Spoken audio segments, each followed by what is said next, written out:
किसी गांव में एक बूढ़ा व्यक्ति अपने बेटे और बहू के साथ रहता था। परिवार सुखी संपन्न था, किसी तरह की कोई परेशानी नहीं थी। बूढ़ा बाप, जो किसी समय अच्छा खासा नौजवान था, आज बुढ़ापे से हार गया था। चलते समय लड़खड़ाता था और लाठी की जरूरत भी पड़ने लगी थी। चेहरा झुर्रियों से भर चुका था, बस अपना जीवन किसी तरह व्यतीत कर रहा था।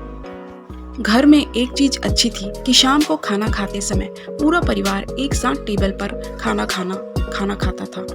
एक दिन ऐसे ही शाम को जब सारे लोग खाना खाने बैठे, बेटा ऑफिस से आया था। भूख ज्यादा थी सो जल्दी से खाना खाने बैठ गया और साथ में बहू और उसका एक बेटा भी खाना खाने लगे। बूढ़े हाथ जैसे ही थाली उठाने को हुए, थाली हाथ से छिटक गई। थोड़ी दाल टेबल पर गिर गई।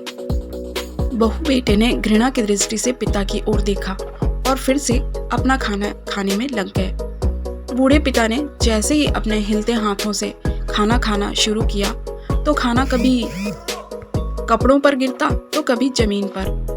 बहू ने चिढ़ते हुए कहा, हे राम, कितनी गंदी तरह से खाना खाते हैं। मन करता है कि इनकी थाली किसी अलग कोने में लगा देते हैं।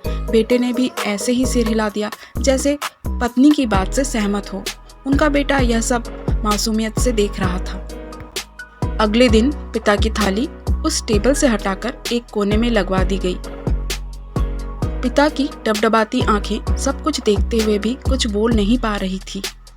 बूढ़ा पिता रोज की तरह खाना खाने लगा। खाना कभी इधर गिरता कभी उधर। छोटा बच्चा अपना खाना छोड़कर लगातार अपने दादा की तरफ देख रहा था।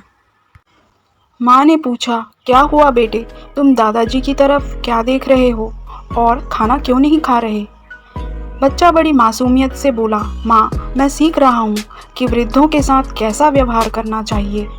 जब मैं बड़ा हो जाऊँगा और आप लोग बूढ़े हो जाओगे तो मैं भी आपको इसी तरह कोने में खाना खिलाया करूँगा। बच्चे के मुँह से ऐसा सुनते ही बेटे और बहू दोनों कांप उठे। शायद बच्चे की बात उनके मन में बैठ गई थी, क्योंकि बच्चे ने मासूमियत के साथ एक बहुत बड़ा सबक दोनों को सिखा दिया था। बेटे ने जल्दी से आगे बढ़कर पिता को उठाया और वापस टेबल पे खाने के लिए बिठाया और बहू भी भागकर पानी का गिलास लेकर आई कि पिताजी को कोई तकलीफ ना हो। इस कहानी से हमें यह शिक्षा मिलती है कि माँ बाप इस दुनिया की सबसे बड़ी पूंजी हैं। आप समाज में कितना भी इज्जत कमा लें या कितना भी धन इकट्ठा कर लें, लेकिन माँ बाप से बड़ा धन इस दुनिया में कोई नहीं है। तो कैसे लगी आपको ये कहानी? अगर आपको ऐसी ही कहानियाँ सुनना है तो प्लीज़ इस चैनल को लाइक, शेयर और सब्सक्राइब करें।